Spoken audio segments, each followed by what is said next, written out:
Hey guys, welcome back to our channel. So this video is sixth part of body fluid and circulation chapter. In previous video we are talking about ABO grouping, but now in this video we are talking about RH factors. So without wasting any time, let's start.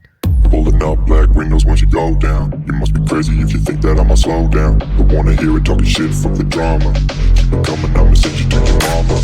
Mr. Whip, whip, the guns out. Dropping bodies in the place till the sun's out. Can't fuck with this, I'm going to try. When the bullets fly, I'm the last one to die. Well guys, जब हम बात करते हैं RH factor की, तो RH factor, जिसे हम Rhesus factors के नाम से भी जानते हैं, ये एक तरह का प्रोटीन होता है जो रेड ब्लड सेल्स के बाहर पाया जाता है। प्रोटीन आनुवंशिक रूप से विरासत में मिला है। अगर आपके पास प्रोटीन है तो आप RH पॉजिटिव हैं, यदि आपको प्रोटीन विरासत में नहीं मिला है तो आप RH नेगेटिव हैं। तो चलिए जानते हैं कि RH फैक्टर क्या होता है और ये क्यों ज़रूरी होता है।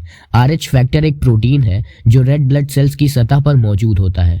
जिन लोगों की रेड ब्लड सेल्स की सतह पर ये मौजूद होता है प्रोटीन, उन्हें RH पॉजिटिव कहते हैं। इसके उलट जिन लोगों के रेड ब्लड सेल्स के ऊपर ये प्रोटीन नहीं होता है, उन्हें RH नेगेटिव कहा जाता है।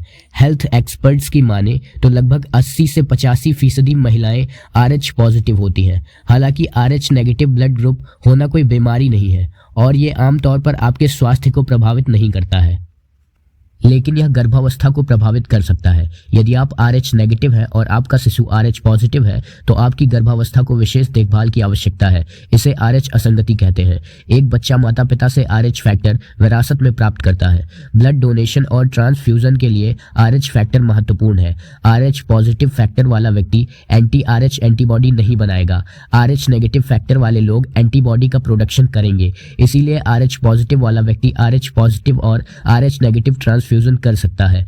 RH नेगेटिव वाले लोग RH नेगेटिव ब्लड भी ले सकते हैं। ब्लड ग्रुप और RH फैक्टर्स की स्क्रीनिंग सिर्फ ब्लड डोनेशन के वक्त की जाती है। RH प्रोटीन आपके संपूर्ण स्वास्थ्य को प्रभावित नहीं करता है, लेकिन यदि कोई प्रेग्नेंट महिला है तो उसकी RH कंडीशन को जानना बहुत ही इंपॉर्टेंट होता है। RH कारक गर्भावस्था के दौरान जटिलताएं पैदा कर सकता है एंड इस कॉम्प्लिकेशन के बारे में हम थोड़ा सा एक्सप्लेन में जानेंगे, तभी आपको RH फैक्टर के इम्पोर्टेंस के बारे में पता चलेगा। गाइस, आप अपनी स्क्रीन पर एक मंकी का इमेज देख सकते हैं। ये वही रीसस मंकी है जिसके ब्लड सेल्स के सरफेस पर हमें RH एंटीजन मिला एंड यही RH एंटीजन ह्यूमंस के RBC ब्लड सेल्स के ऊपर प्रेजेंट है। गाइस, RH फैक्टर के इम्पोर्टेंस को अच्छी तरीके से समझने के लिए हम बात करेंगे एरिथ्रोब्लास्टोसिस फोइटेलिस का। एरिथ्रोब्लास्टोसिस फोइटेलिस एक तरीके का डिजीज है जो कि महिलाओं के अंदर देखने को मिलता है। तो चलिए गाइस, एरिथ्रोब्लास्टोसिस फोइटेलिस को समझने की कोशिश करते हैं। मान लीजिए एक मेल है जिसका ब्लड ग्रुप RH पॉजिटिव है एंड एक फीमेल है जिसका ब्लड ग्रुप RH नेगेटिव है। इन दोनों का एक बच्चा होता है। तो बच्चा जब एम्ब्रियोनिक स्टेज में यूट्रस के अंदर होता है तो उसे हम फीटस कहते हैं। तो फीटस का जो ब्लड ग्रुप है वो RH पॉजिटिव होता है एंड फीमेल का जो ब्लड ग्रुप है वो RH नेगेटिव होता है। वेल गाइस, यहाँ पर ध्यान देने की बात यह है कि जो मदर है एंड जो उसका फीटस है, इन दोनों का ब्लड ग्रुप एक दूसरे के अगेंस्ट है, एक दूसरे से अलग है। तो जब तक फीटस मदर के यूट्रस में प्लेसेंटा के अंदर है तब तक उसका ब्लड मदर के ब्लड के साथ कांटेक्ट नहीं कर पाएगा।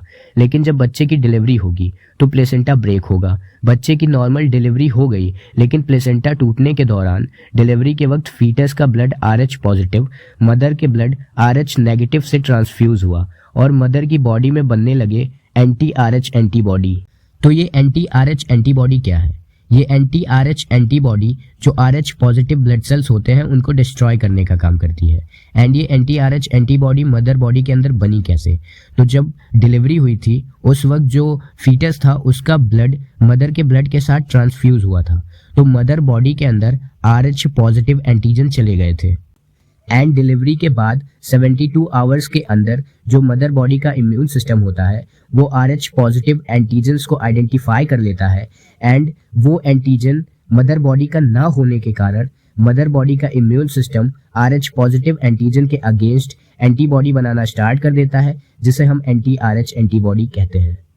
अब डिलीवरी के बाद मदर का ब्लड ग्रुप तो RH नेगेटिव है, बट उसकी बॉडी के अंदर एंटी RH एंटीबॉडी बन चुकी है।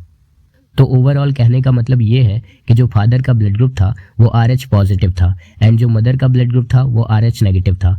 मदर ने जब कंसीव किया तो उसके यूट्रस में जो फीटस बना उसका ब्लड ग्रुप RH पॉजिटिव था एंड जब डिलीवरी के वक्त प्लेसेंटा ब्रेक हुआ तो जो फीटस का RH पॉजिटिव ब्लड था वो मदर के RH नेगेटिव ब्लड के साथ ट्रांसफ्यूज हुआ।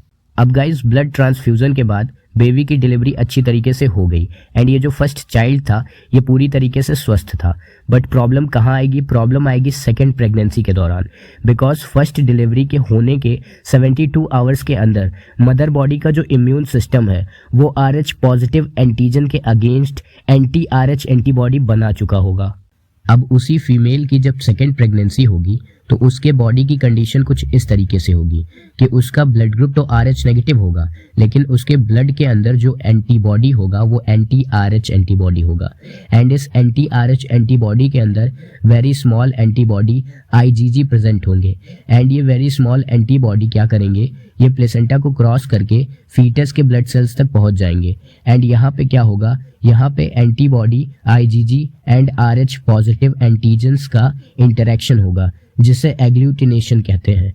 एंड इस एग्लूटिनेशन प्रोसेस के बाद जो फीटस का RBC सेल्स होगा वो डिस्ट्रॉय होना शुरू हो जाएगा। एंड इसी वक्त जो फीटस का सिचुएशन होगा अर्ली एम्ब्रियोनिक स्टेज में उसे एनीमिया या जॉन्डिस हो जाएगा जिससे उसकी डेथ हो जाएगी। एंड इसी सिचुएशन को एरिथ्रोब्लास्टोसिस फोइटेलिस कहते हैं। वेल गाइस, आपने इस तरीके से जाना कि जो RH फैक्टर्स होते हैं वो हमारे ब्लड के अंदर कितने इंपॉर्टेंट होते हैं। बट अब हम बात करते हैं एरिथ्रोब्लास्टोसिस फोइटेलिस के सॉल्यूशंस की। अगर आपको सेकेंड चाइल्ड की सेफ डिलीवरी करानी है तो आपको क्या करना होगा? जब फर्स्ट चाइल्ड की डिलीवरी हुई थी उस फर्स्ट डिलीवरी के बाद के 72 आवर्स के अंदर आपको मदर बॉडी के अंदर एक एंटी RH एंटीबॉडी का इंजेक्ट कराना था। इससे क्या होता है? आप मदर बॉडी को दे देते हो एक आर्टिफिशियल पैसिव इम्यूनिटी, जिससे क्या होता है? ये एंटी RH एंटीबॉडी का इंजेक्शन, इसमें जो सब्सटेंस होते हैं वो RH पॉजिटिव एंटीजन्स को डिस्ट्रॉय कर देते हैं, जिससे क्या होता है? मदर बॉडी के इम्यून सिस्टम को ये चीज़ नहीं पता लगती है कि उसके बॉडी में कोई बाहरी पॉजिटिव या उससे अलग एंटीजन आया है और बाहरी एंटीजन भी डिस्ट्रॉय हो जाएंगे। सो इससे क्या होगा? मदर बॉडी का इम्यून सिस्टम खुद से एंटीबॉडी बनाएगा ही नहीं। एंड जब तक इम्यून सिस्टम खुद से एंटीबॉडी नहीं बनाता है उसके अंदर कोई भी मेमोरी नहीं होती है। सो अब नेक्स्ट टाइम जब मदर कंसीव करेगी तो उसका जो फीटस होगा जो RH पॉजिटिव ब्लड सेल्स वाला होगा उसको डिस्ट्रॉय करने के लिए कोई भी एंटीबॉडी मदर के बॉडी के अंदर रहेगी ही नहीं, तो सेकेंड बेबी भी सेफली डिलीवर हो जाएगा। तो इस तरीके से आज हमने जाना RH फैक्टर्स को डिटेल में। नेक्स्ट वीडियो में हम बात करेंगे कोगुलेशन ऑफ ब्लड की। तो अगर ये वीडियो आपको पसंद आई है तो वीडियो को लाइक करिए एंड चैनल को सब्सक्राइब करिए। हम फिर मिलेंगे नेक्स्ट वीडियो में, तब तक के लिए thanks for watching, goodbye. Pulling up black windows once you go down. You must be crazy if you think that I'ma slow down. Don't wanna hear it talking shit from the drama.